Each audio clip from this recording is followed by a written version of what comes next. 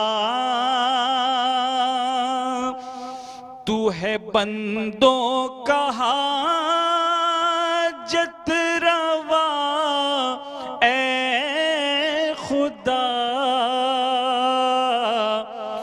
بخش دے حمد کا حوصلہ اے خدا بخش دے حمد کا حوصلہ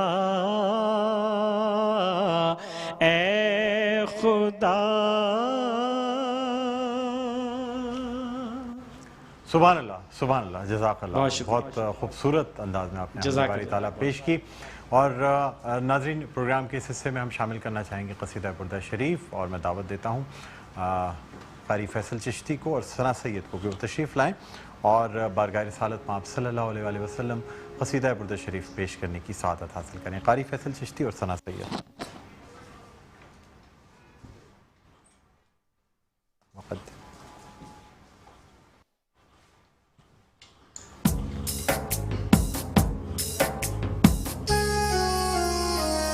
مولاي صل وسلم دائما ابدا على حبيبك خير الخلق كلهم. مولاي صل وسلم دائما ابدا على حبيبك خير الخلق كلهم. وقدمتك جميع الأنبياء بها وقدمتك جميع الأنبياء بها والرسل تقديم مخدوم على قدم. مولاي صل وسلم دائما ابدا على حبيبك خير الخلق كلهم. مسجد اقصی میں بن کر انبیاء کی پیشوا، مسجد اقصی میں بن کر بے انبیاء کی پیشوا، آپ تھے مخدوم باقی انبیاء تھے سب قدم. And O Prophet, peace be upon him, sallallahu alayhi wa sallam, you were preferred to lead other prophets alayhim salam in prayer due to your high position by all prophets and messengers alayhim salam, just as a preference given by a servant to his master. مولاي صل وسلم دائما ابدا على حبيبك خير الخلق كلهم. وأنت تخترق السبع الطباق بهم وأنت تخترق السبع الطباق بهم في موكب قلت فيه صاحب العالم. مولاي صل وسلم دائما ابدا على حبيبك خير الخلق كلهم. طے کیا سات آسمانوں کا سفر با انبیاء، طے کیا سات آسمانوں کا سفر با انبیاء، آپ افواج ملائک میں تھے باشان و علم. And O Prophet, you passed the 7 heavens with prophets alayhim salam while they were in your way and met you, and you continued your journey in such a procession of angels and prophets alayhi salam. in which you are the leader of them. مولاي صل وسلم دائما أبدا على حبيبك خير الخلق كلهم مولاي صل وسلم دائما أبدا على حبيبك خير الخلق كلهم.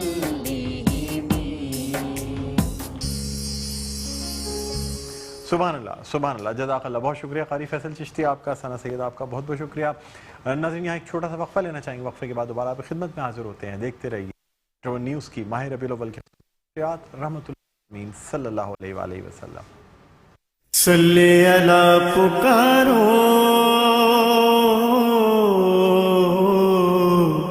سرکار آ رہے ہیں. صلی اللہ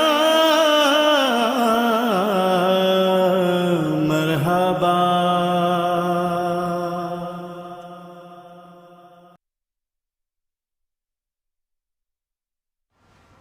جی ناظرین ویلکم بیک. ایک دفعہ پھر آپ کو خوش آمدید کہتے ہیں میٹرو ون نیوز کی ماہ ربیع الاول کی خصوصی نشریات رحمت للعالمین صلی اللہ علیہ وآلہ وسلم. میں ہوں آپ کا میزبان ڈاکٹر بلند اقبال.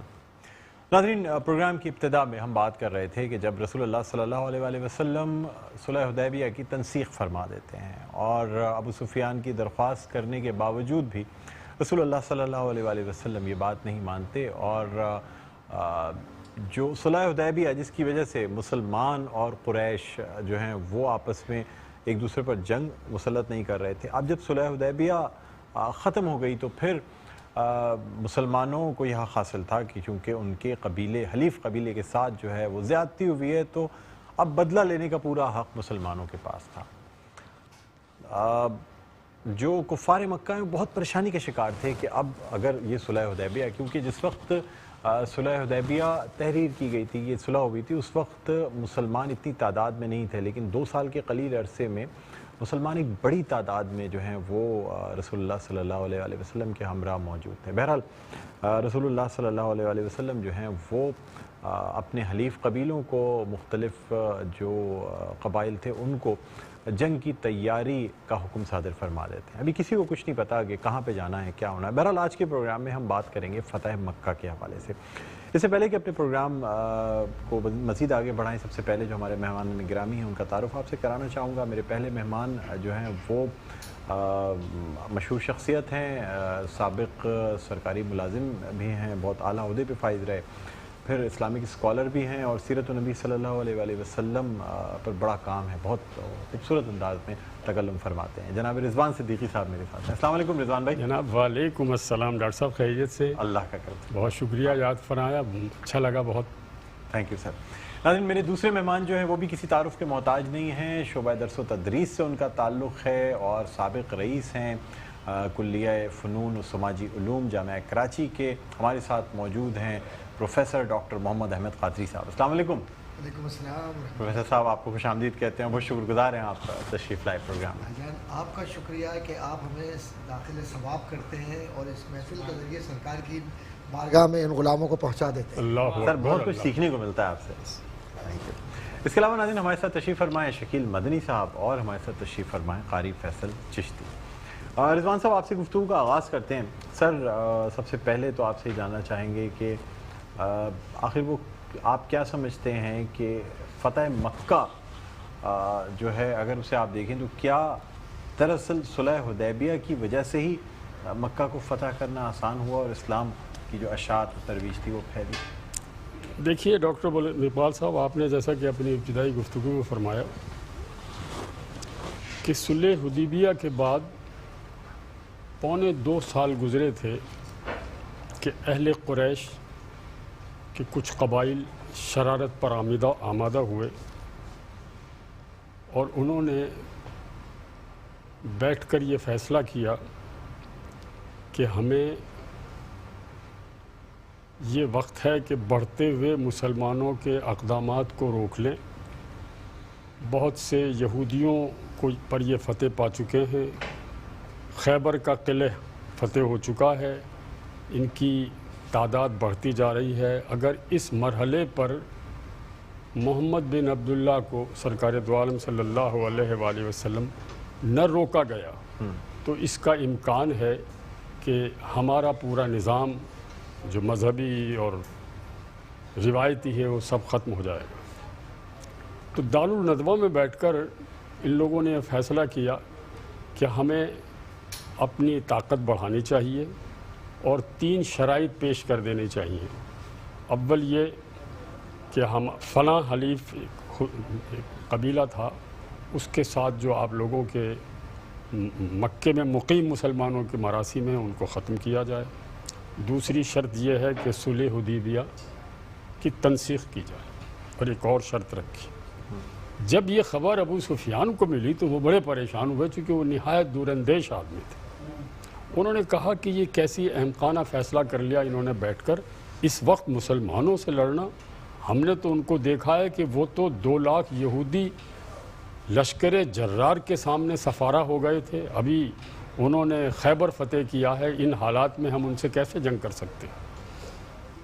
بڑی بحث مباحثے کے بعد ابو سفیان کے اوپر یہ ذمہ داری ڈالی گئی کہ تم قبیلہ قریش کے سردار ہو، تمہاری صاحبزادی حضور اکرم سرور کائنات صلی اللہ علیہ وآلہ وسلم کی زوجہ مطہرہ ہے، آپ کے کچھ مراسم بھی ہیں، تو آپ جا کر ان سے کہیں کہ ہم صلح حدیبیہ کی تنسیخ نہیں چاہتے. جیسا کہ آپ نے اس سے پہلے پروگرام میں بیان فرمایا کہ ابو سفیان سب سے پہلے اپنی بیٹی کے گھر گئے. ظاہر ہے وہ واقعہ میں دہرانا نہیں چاہتا.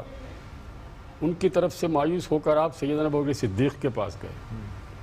انہوں نے انکار کر دیا تو حضرت عمر فاروق کے پاس گئے. حضرت عمر فاروق رضی اللہ تعالیٰ عنہ انہیں دیکھ کے بہت طیش میں آئے اور انہیں دھتکار دیا.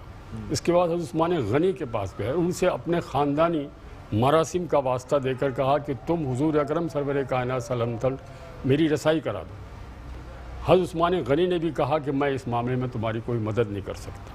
اور اس کے بعد حضرت علی کرم اللہ وجہ رضی اللہ تعالیٰ کے پاس گئے. حضرت علی کرم اللہ وجہ رضی اللہ تعالیٰ نے بھی منع فرما دیا. بہت ہی مایوس ہوئے، اس لیے کہ بیٹی نے بھی جس طرح ان کے ساتھ رویہ اختیار کیا تھا وہ ان کے لیے بڑی تکلیف دہ تھا اور وہ بڑے دل گرفتہ تھے.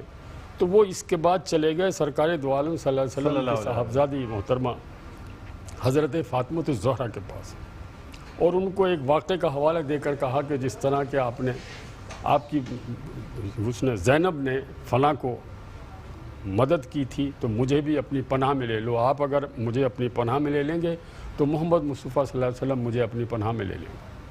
انہوں نے انکار فرما دیا. تو وہاں امام حسن رضی اللہ تعالیٰ عنہ آنگن میں گھٹنیوں چل رہے تھے.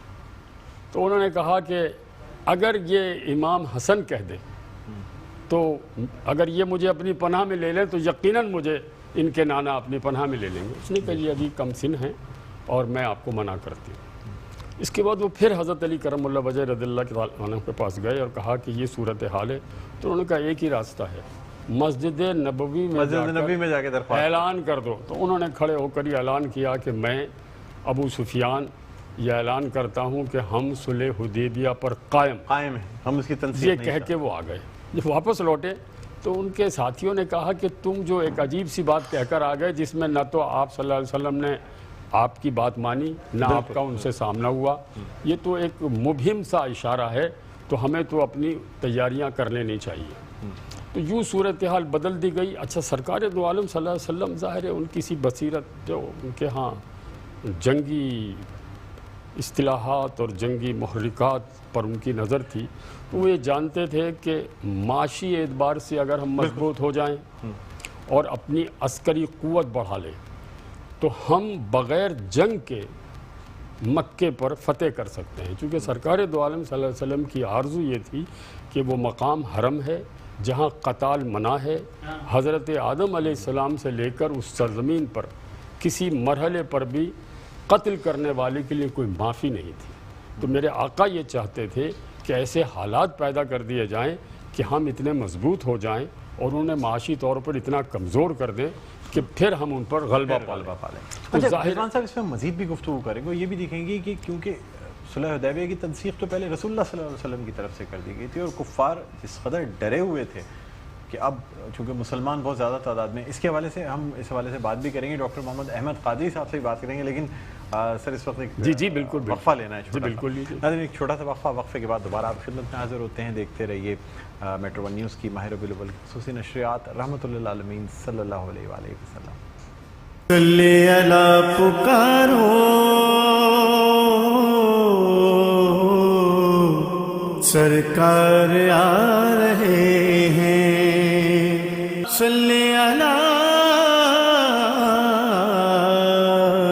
مرحبا۔ جی ناظرین ویلکم بیک، ایک دفعہ پھر آپ کو خوش آمدید کہتے ہیں میٹرو ون نیوز کی ماہ ربیع الاول کی خصوصی نشریات، رحمۃ للعالمین صلی اللہ علیہ وآلہ وسلم۔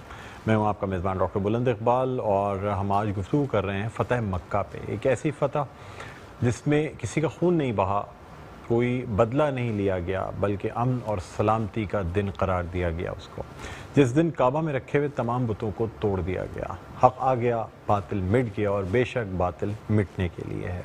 ہمارے ساتھ موجود ہیں جناب رضوان صدیقی صاحب، اس کے علاوہ ہمارے ساتھ موجود ہیں پروفیسر ڈاکٹر محمد احمد قادری صاحب، شکیل مدنی صاحب ہمارے ساتھ موجود ہیں، اور قاری فیصل چشتی ہمارے ساتھ موجود ہیں۔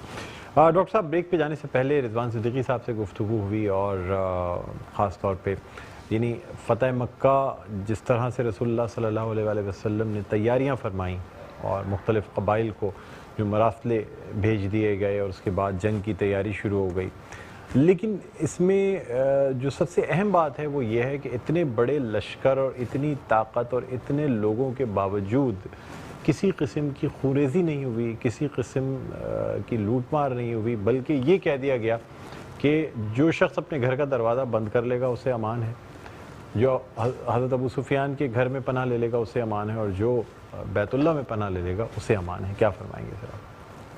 بسم اللہ الرحمن الرحیم، مولا صلی اللہ علیہ وسلم دائما ابدا علی حبیبک خیر الخلق کلہم وکلہم برسول اللہ ملتمس غرفا من البحر ورشفا من الدیم، یا ربی بالمصطفیٰ بلغ مقاصدنا واغفر لنا ما مضى واسع الکرم۔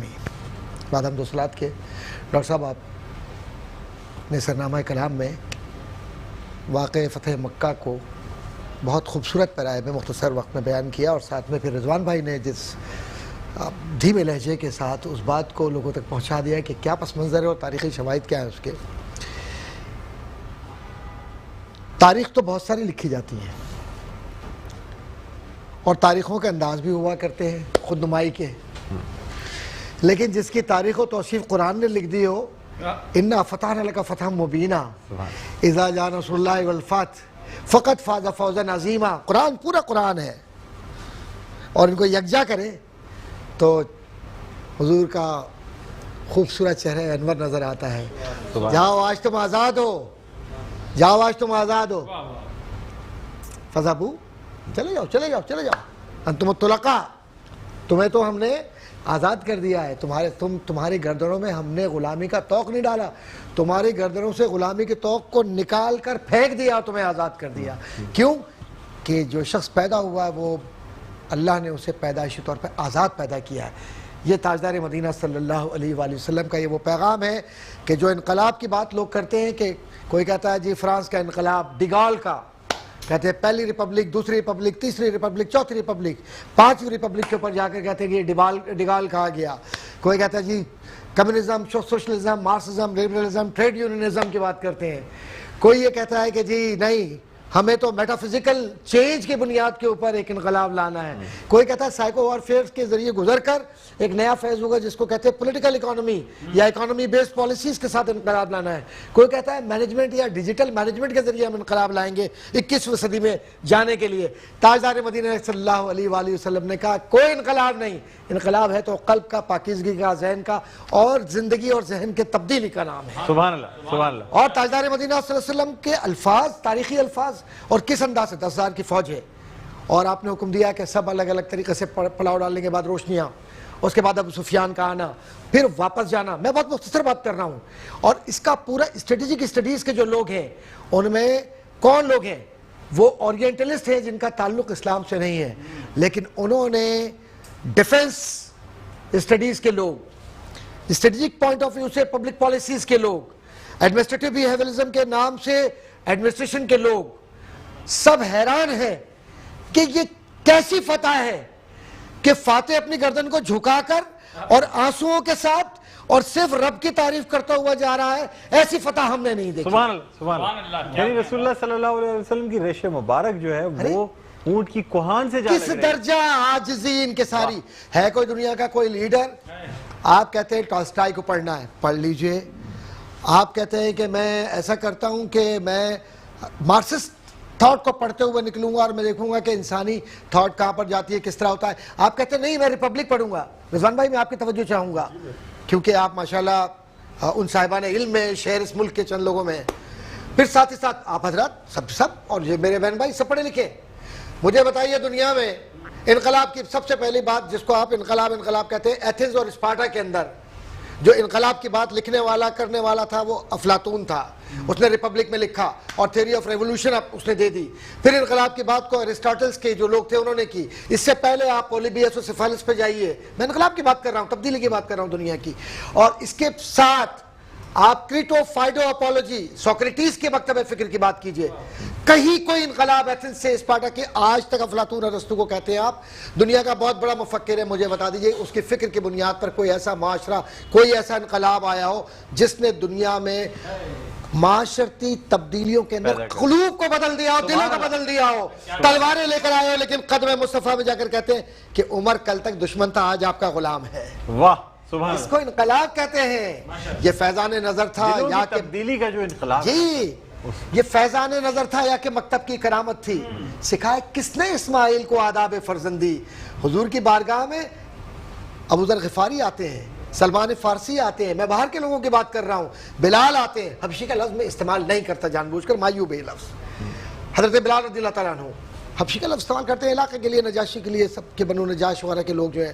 آپ نے قریظہ کی بات کی, عطف و غطفان کی بات کی ہے, آپ نے جو ان کے مکاتیب کے لوگ ہیں, کوئی ماننے والا ہے نابغہ زبیانی کا, کوئی زہیر ابن ابی سلمہ کا, کوئی امرؤ القیس کا, کوئی فلاں کا, کوئی سبا معلقہ کا. اللہ کے نبی صلی اللہ علیہ وسلم فرمایا کہ فخر صرف اللہ کے لیے ہے. دروازہ کھولو اور کہو قولوا اسلمنا, اور ایمان میں داخل ہو سلامتی کے ساتھ, اور کہو اللہ اکبر لا الہ الا اللہ واللہ اکبر وللہ الحمد. نہ تم میری تعریف کرو نہ اس کی تعریف کرو, صرف تعریف اس کی کرو جس نے محمد کو تمہاری رہنمائی کے لیے بنایا. اور یہ انقلاب مصطفیٰ ہے جس نے کہیں کسی پہلو سے گرنے نہیں دیا. پورے قد سے جو کھڑا ہوں تو یہ ایسا ہے تیرا, تو گرنے نہیں دیتا ہے سہارا تیرا. اور پھر تاجدار مدینہ کی نسبت حضرت بلال رضی اللہ تعالیٰ عنہ آہد آہد کہہ رہے ہیں لیکن نظر میں کون ہے؟ مصطفیٰ کریم کا چہرہ انور ہے. نماز پڑھ رہے ہیں, زکوٰۃ دے رہے ہیں, حج کر رہے ہیں, سب سارا کچھ. اب یہ فتح مکہ اور اس میں اعلان آپ نے تو سب کچھ بیان کر دیا. ابو سفیان کے گھر میں جانے والا امان پا گیا, جو دروازے بند کر کے بیٹھ گئے وہ امان پا گئے, اور مسجد حرم میں جو داخل ہو گئے وہ امان پا گئے, جو مصطفیٰ کریم کی نگاہ انور میں. میں تو کہتا ہوں حضور نے قدم انور رکھا اس لیے تھا کہ امان مکے والوں کو کیا دیں گے, وہ تو نسلوں کو امانت دیتے ہیں کیونکہ وہ امانت دار ہے نسلوں کی اور بنیادی حقوق کی. آج ہم نسل پرستی کی بات کرتے ہیں, آج ہم ریسزم کی بات کرتے ہیں, ہم فاشسٹ انقلابی تصورات کی بات کرتے ہیں, سابق USSR کی بات کرتے ہیں, اس میں کمیونسٹ پارٹی کی بات کرتے ہیں, پولٹ بیورو کی بات کرتے ہیں, پریزیڈیم کی بات کرتے ہیں, house of common house of lord کی بات کرتے ہیں, آپ اسمبلیز کی بات کرتے ہیں, میگنا کارٹا کی بات کرتے ہیں, دستور انسانی حقوق کی بات کرتے ہیں, فرانس کے اندر 1789 کے بنیادی منشور کی بات کرتے ہیں. کوئی ایک جگہ ایک قانون دان یہ بتا دے کہ آنے والی نسلوں کو بھی میں نے امان دیا. صرف یہ مصطفیٰ کریم ہے جس نے کہا کہ جاؤ تمہاری گردنوں سے غلامی کو اتار کر اللہ کی محبتوں میں تمہیں شامل کر دیا. اور یہ حمد و ثنا بھائی ہمارے شکیل صاحب نے جو حمد پڑھی ماشاءاللہ, قاری صاحب جو نعت پڑھتے ہیں, آپ جو اس طریقے سے یہ بیان کر رہے ہیں, سرکار کا یہ جو مہینہ ہے خالی یہ تصوراتی مہینہ نہیں ہے. تصور تو سرکار کا ہونا ہی ہونا ہے, بغیر اس کے تو قبر میں بھی نہیں جا سکتے کیونکہ وہاں بھی سرکار تشریف لائیں گے. یا تصور مضبوط ہوگا تو وہاں تصویر نہیں ہوگی, وہاں تو سرکار ہوں گے. فتح مکہ پر آنے کی بات, ایک منٹ ذرا میں کہوں ڈاکٹر صاحب تھوڑا سا خیال کر لیں. مجھے یہ خوش فہمی تھی کہ ہم شاید مکالمہ کریں گے اور فتح مکے کے واقعات سے ناظرین کو آگاہ کریں گے. آپ تو 2000 آدمی کے مجمع میں خطاب کر رہے ہیں, اتنی دنیا جہان کی باتیں آپ نے شروع کی. ظاہر ہے آپ کی علمیت ہے, بڑا مشکل ہے جو آدمی بہت باخبر ہو اور بہت علم رکھتا ہو, اس کے لیے یقیناً ایک دشوار مرحلہ ہے کہ وہ موضوع کے دائرے میں رہ کر تاریخی حوالوں سے اپنے ناظرین کو کوئی بات بتائے. ہمیں کیا دلچسپی اس وقت سقراط اور افلاطون اور میکسم گورکی اور چرچل، یہ ہمارا موضوع نہیں ہے. میں یہ سمجھ رہا تھا کہ ہم اپنے ناظرین کو یہ بتائیں گے کہ یہ واقعے کی کیا تفصیلات ہیں، اس کے کیا اثرات ہیں. 2 جملوں میں فتح مکے کے بارے میں یہ کہنا کہ میں نے اس کو امان دی، اس کو امان دی، اس کو امان دی، تو وہ تو بات ڈاکٹر صاحب نے بھی ختم کر دی اور وہ بات آپ نے بھی ختم کر دی. میرا خیال ہے اب فتح مکے پہ بات کرنے کو کچھ رہ نہیں گیا. صرف ایک بات رضوان بھائی جو نہیں، اس کی وجہ یہ ایک جملہ عرض کر دوں. رضوان بھائی بہت سارے نکتے ہیں. جی انقلاب کا چونکہ انقلاب موضوع ہی نہیں ہے. دیکھیے آپ ڈاکٹر صاحب، انقلاب موضوع ہی نہیں ہے. میں نے بھی 100 کتابیں پڑھی ہیں، میں ان سب کتابوں کا اور ان کے مصنفین کا حوالہ دے دوں. ایک بات عرض کروں کہ دنیا میں انسان کو جو امان دی وہ تو میرے آقا نے دی، اس میں کوئی شبہ ہے نہیں، اس میں کوئی شبہ ہے. اور ایک بات عرض یہ کرتا ہوں کہ جہاں انسانی ذہن رک جاتے ہیں وہاں الوہی طاقت فکری اعتبار سے، وحی کے اعتبار سے انسان کی رہنمائی کرتی ہے. اور یہ فتح مبین کا جو لفظ استعمال کیا گیا قرآن کریم کے اندر، انا فتحنا لک فتحا مبینا، تو یہ علامہ سرخسی رحمۃ اللہ تعالیٰ علیہ نے بھی لکھا، تفسیر مدارک نے بھی لکھا ہے، تفسیر جلالین نے علامہ جلال الدین سیوطی رحمۃ اللہ تعالیٰ علیہ نے بھی لکھا، اور شیخ حق عبدالحق محدث دہلوی رحمۃ اللہ تعالیٰ نے بھی لکھا کہ فتح مکہ اصل میں یہ انسانوں کی آزادی کا دن تھا، اور ساتھ ہی ساتھ اس 4 دیواری سے نکل کر کعبے کے گرد جو گھومے ہیں محبتوں کے ساتھ، یہ انسان کو یہ بتلایا ہے کہ عجز و انکساری اللہ کو پسند ہے، اور عجز کے ساتھ خواہ طاقت کتنی ہی ہو لیکن عجز کے ساتھ اللہ کے سامنے جھکنا اور نبی کریم صلی اللہ علیہ وسلم سے محبت کرنا، یہ آزادی ہے. اس سے بڑی اور کوئی بات نہیں. بالکل بالکل. رضوان صاحب، اس میں ایک جو پہلو ہے معاف کر دینے کا، درگزر کر دینے کا، جس طرح رسول اللہ صلی اللہ علیہ وسلم نے ہندا کو معاف کر دیا، جس نے رسول اللہ صلی اللہ علیہ وسلم کے چچا یعنی سید الشہداء حضرت امیر حمزہ رضی اللہ تعالیٰ عنہ کا کلیجہ چبایا تھا.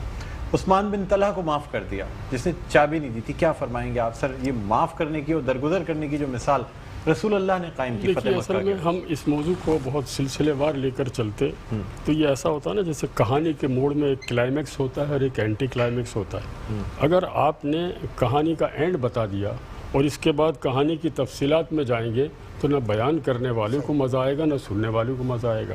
امر واقعہ یہ ہے کہ دیکھیں یہاں سے یہ بات جیسے آپ نے فرمایا، آپ سرور کائنات صلی اللہ علیہ وآلہ وسلم نے ایک صحابی کو حکم دیا کہ ابو سفیان کو لے جاؤ اور انہیں پہاڑ کی چوٹی پہ کھڑا کرو. اس کے بعد جب حکم ہوا چاروں طرف سے سپہ سالاروں کو داخل ہونا تھا مکے کے چاروں، آپ کے تو علم ہے ڈاکٹر صاحب، وہاں یہ بات طے ہو گئی تھی کہ قتال سے گریز کیا جائے گا. بالکل قتال نہیں کرنا ہے. آپ نے ڈاکٹر صاحب ابھی تھوڑی دیر پہلے دوران گفتگو بات کہی، ایک صحابی کا لشکر گزرا، چونکہ مختلف قبیلوں کے لشکر تھے نا، تو انہوں نے ابو سفیان پر نظر ڈالی اور کہا ابو سفیان آج ہم بتائیں گے تمہارے ان ظلم و ستم کا انجام جو آپ نے ہمارے اور ہمارے نبی اکرم کے صلی اللہ علیہ وسلم کے ساتھ کیا. آج کوئی گھر نہیں بچے گا، کوئی اہل قریش باقی نہیں رہے گا، آج کسی گھر کو سلامت رہنے نہیں دیں گے. اس کے بعد جب آپ سرور کائنات صلی اللہ علیہ وآلہ وسلم قصبہ اونٹنی پر آپ کا کجاوا بندھا ہوا تھا اور میرا وہ نبی صلی اللہ علیہ وسلم جن جو پیوند لگی کملی اوڑھ کر گلیم پوش ہوتا تھا، وہ جس وقار اور اعتماد کے ساتھ اونٹنی پر بیٹھ کر ابو سفیان کے سامنے سے گزرے تو ابو سفیان نے خوف زدہ ہو کر کہا کہ یا رسول اللہ کیا آج ہم سب قتل کر دیے جائیں گے؟ تو میرے آقا نے فرمایا نہیں، آج تو امن کا دن ہے. کہنے لگا ابھی فلاں یہ کہتے ہوئے گزرے تھے. انہوں نے کہا یہ ان کی رائے تھی، انہوں نے کہا ہوگا اور غلط کہا تھا.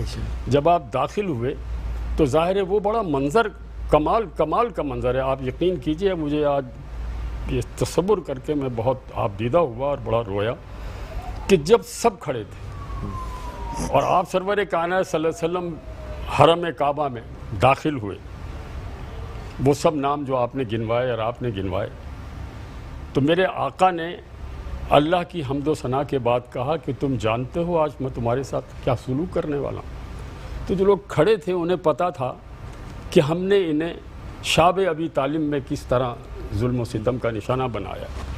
ہم نے جب یہ سجدے میں تھے تو ان کے سر مبارک پر میں آگے لفظ نہیں ادا کرنا چاہتا. ہم نے جب ان کی گردن میں رسی باندھ کر انہیں میں وہ لفظ نہیں ادا کرنا چاہتا. اللہ اکبر. یہ سارے ظلم و ستم، جبر و استبداد ان تمام لوگوں کو یاد آ رہے تھے. اور جب میرے آقا نے مدم لہجے مگر پر اعتماد لہجے میں کہا کہ جانتے ہو آج تمہارے ساتھ کیا سلوک کروں گا، تو ان کی ٹانگیں کانپ رہی تھیں. تب میرے آقا نے خطبہ دیا اور کہا کہ میں نے سب کو معاف کیا. یہ 5000 سالہ تاریخ کا واحد مکالمہ ہے دوران جنگ. جنگ نہیں ہے، عالم جنگ کہہ سکتے ہیں، کیفیت جنگ کہہ سکتے ہیں. ڈاکٹر صاحب زیادہ علم آپ رکھتے صحیح ہیں. فرما رہے ہیں، آپ صحیح فرما رہے ہیں. 5000 سال کی تاریخ تو ہمیں کسی نہ کسی طرح پتھروں پر لکھی ہوئی، سینہ بسینہ مل جاتی، چمڑے کے پر لکھی ہوئی مل جاتی. جنگ میں اس کا تصور ہی نہیں ہو سکتا کہ آپ فاتح بھی ہوں. اپنے مخالفین کو اور ان پر فاتح تو بنیں گے، بن رہے ہیں. اس وقت جب جنگ کی کیفیت تو تھی نا، انہوں خوفزدہ تھے اور 4-5 لشکر آپ کے خلاف ہوئے. اور یہ جو آپ نے کہا نا کہ کوئی جانی نقصان نہیں ہوا، اس میں 13 لوگ ایک قبیلے کے اور 70 آدمی خالد بن ولید کے ہاتھوں ہلاک ہوئے. اور اس کا قصہ یہ ہے جو شاید ناظرین کے لیے اچھا رہے کہ خالد بن ولید کو ایک پیغام بھیجا. جب چمکتی ہوئی تلواریں دیکھیں تو میرے آقا نے پوچھا کہ یہ کیا ہو رہا ہے. تو کسی صحابی نے کہا کہ ان کو شرپسندوں نے روک لیا اور جنگ پر مجبور کیا ہے. تو آپ نے پیغام بھیجا کہ خالد بن ولید سے کہو قتال ختم کر دیں. وہ جب پیغام دینے گیا تو اس پیغام کے باوجود بھی قتل عام جاری رہا، یعنی جنگ ہوتی رہی. تو آپ سرور کائنات صلی اللہ علیہ وسلم نے کہا کہ میں نے جب انہیں پیغام بھیجا تھا تو یہ کیوں اب تک، تو لڑائی ختم ہو چکی تھی. خالد بن ولید کو طلب کیا، پہلے اس پیغامبر کو طلب کیا جس کے ذریعے پیغام بھیجا تھا کہ تم کو میں نے کیا. خالد بن ولید نے کہا کہ انہوں نے مجھے کہا کہ جنگ جاری رکھو. آپ سرور کائنات صلی اللہ علیہ وسلم نے پیغامبر سے پوچھا کہ میں نے تم سے کیا. ایک نقطے کا ڈاکٹر صاحب لفظ عربی کا وہ ہے مکالمہ جو مجھے یاد نہیں. تو انہوں نے کہا جی انہوں نے تو مجھے یوں کہا تھا کہ قتال جاری رکھو. تو اس پر میرے آقا صلی اللہ علیہ وآلہ وسلم نے فرمایا کہ جب ہندا نے احد کے میدان میں میرے چچا حمزہ کا کلیجہ، آگے ناظرین جانتے ہیں، اس وقت میرے دل میں یہ خواہش آئی تھی کہ جب میں مکہ فتح کروں گا تو 70 آدمیوں کو قتل کروں گا. مگر میں نے معافی کا اعلان کر دیا. میرے رب کو یہ بات معلوم تھی. پیامبر نے کہا کہ میں یہی کہنا چاہتا تھا، مگر ایک شخص جو زمین سے آسمان تک بلند تھا اس نے میرے سینے پر دھکا دے کر کہا تم یہ لفظ کہنا.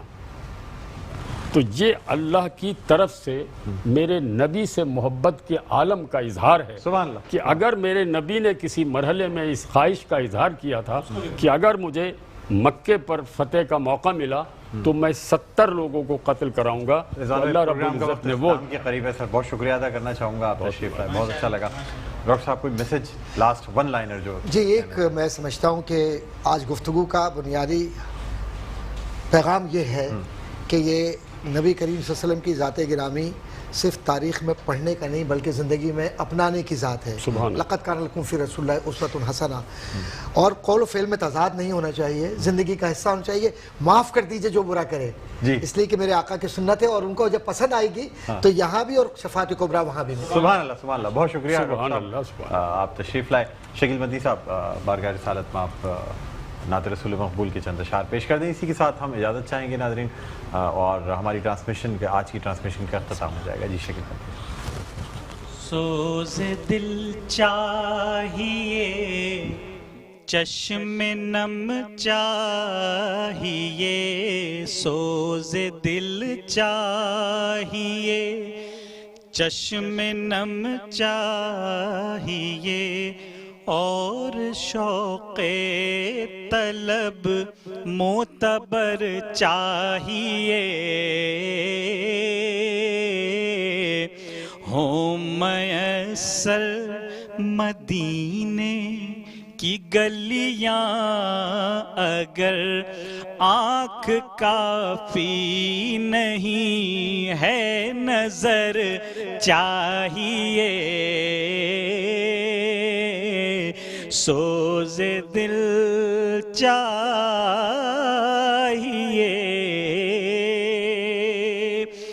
ان کی محفل کے آداب کچھ اور ہیں، لب کشائی کی جرت مناسب نہیں، کیونکہ ان کے دربار میں التجا کے لیے جنبش لب نہیں، چشم تر چاہیے، ان کے دربار میں